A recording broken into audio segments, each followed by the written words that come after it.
Welcome to Key Tech. Please describe this channel if you are interested in today's video. The United States is paying more and more attention to chips. It not only requires suppliers such as ASML and TSMC to cooperate with customers in their own way, but also wins over the Netherlands, Japan, and other countries and regions to join its camp. Realize chip self-sufficiency. In this chip war between China and the United States has actually lost. What are the performances? Can the United States be self-sufficient in chips? At the beginning of 2023, China has realized the independence of 4 nanometers chip technology, and national enterprises have begun mass production of domestic 4 nanometers technology small chips, and at the same time provide small chip packaging products for overseas customers. Facts have proved that China is gradually breaking away from its dependence on chip technology from European and American powers, and gradually developing into a world chip power. In August 2022, the President of the United States signed the Chip and Science Act of 2022, and joined forces with Japan, South Korea, and Taiwan to launch a combined blow to China's semiconductor industry, trying to hit China's chip industry through technology, and a comprehensive blockade. However, as Chinese chips gradually break the monopoly and the self-sufficiency rate has steadily increased, American chips have simultaneously experienced a sharp drop in domestic profits and a sharp decrease in exports. For a while, the chip giant, the United States, was losing ground in the semiconductor industry war. What does the defeat of the U.S. chip industry mean? In 2020 and 2021, American chips will be in short supply worldwide. The monopoly of technology has brought a lot of unilateral benefits to the United States, and the grand occasion of chip sales has added to the leadership of the U.S. semiconductor industry. However, since the United States tried to strengthen its monopoly, attack China, win over and even threaten other countries to unite with it, the originally thriving U.S. chip market has begun to change. Bitter fruit, since the lucrative profits of the past have disappeared, the United States has shown signs of defeat in this chip war. Originally, chips from American companies represented by Intel and Qualcomm were selling well, and many companies even had to queue up to buy them.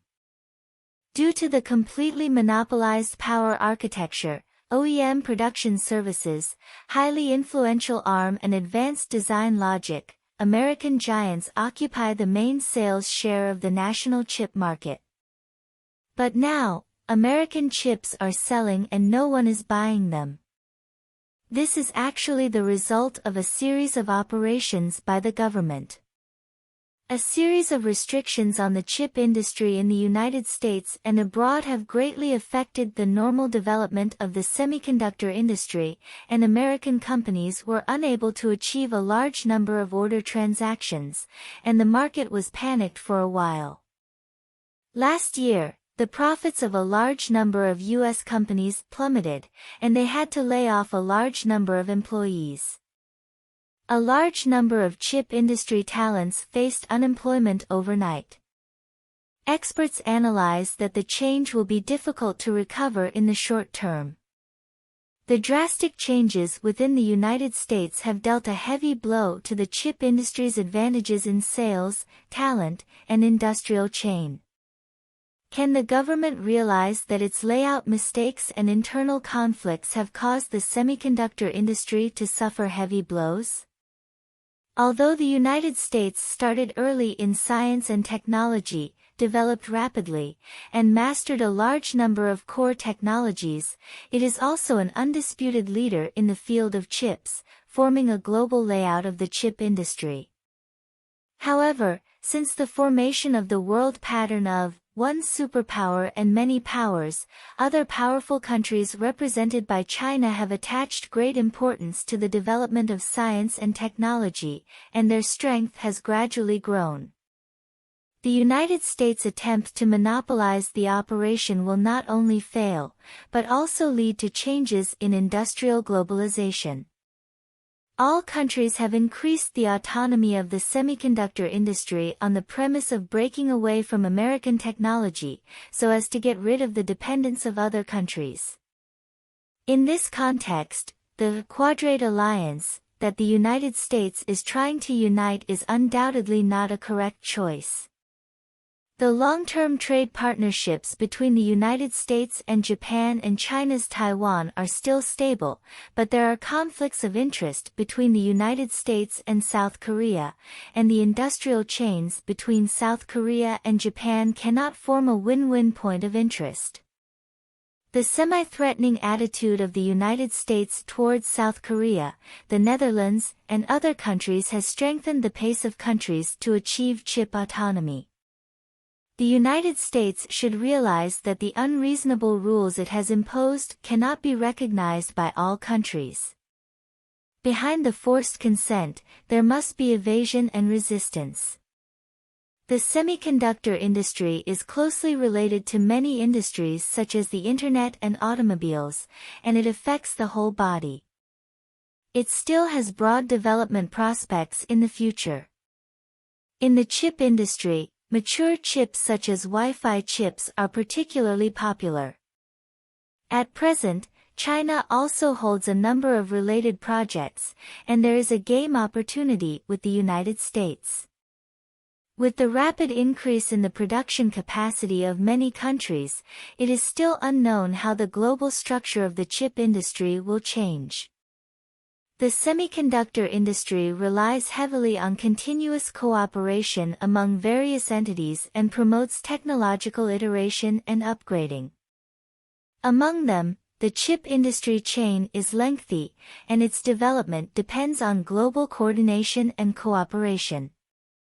However, the United States is trying to bring the chip industry to its own country to achieve self-sufficiency. At the same time, it strongly targets external competitors, which violates the logic of industry development. Of course, it has not yet achieved success. In 2022 alone, China will reduce the import of nearly 100 billion chips, and chip sales in the United States are also gradually struggling. This technological war has hit the United States hard. The layout of chip localization means the coexistence of supply and marketing, and the United States may not have such conditions.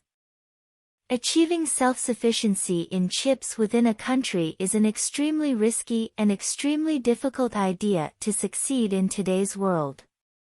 Facts have proved that U.S. companies have suffered heavy losses as a result, and the U.S. chip industry has also been in turmoil for a while. In the Sino-US chip war, whether the United States will lose is still unknown. But the current operations of the U.S. are indeed illogical. Ignoring the rising scientific and technological strength of other countries in the world, and trying to swallow the fat of chips alone, if the government does not change its strategy in time, I am afraid that the defeat of the United States is already doomed. Today's topic. In this chip war between China and the United States has actually lost.